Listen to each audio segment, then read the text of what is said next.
Okay naman sana sa trabaho. Pa-bladed. Sablay din. Puro mali-mali din. Lahat ng pinabuhat ng party. Sarap ng hangin.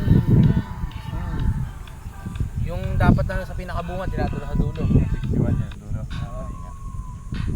Kakalituhan. Tapos yung bubuhatin niya na yun, baliktad na, hindi pipihit mo palang buhat yung parli ng gano'n. Hindi yan ipihit. Hindi niya pinipihit. Trabaho pa. Double ah. Bago ko makatapos sa isang table, half maghapon. Pag yun ang katulong. Pag-hahawlingin mo ng tubo. Okay, kunin mo yung mga tubo, yung namiliit lang ng konti. Dito sa gandang harap, yung mahaba sa likod. Pagbabalik na rin niya yun, dadalhin niya balik dito sa kabila, sa mas mataas. Tapos yung mas mahaba, nandito sa mas maiksi. Putang, yung balik ka doon. Talagang nakakabili nga pag gano'n.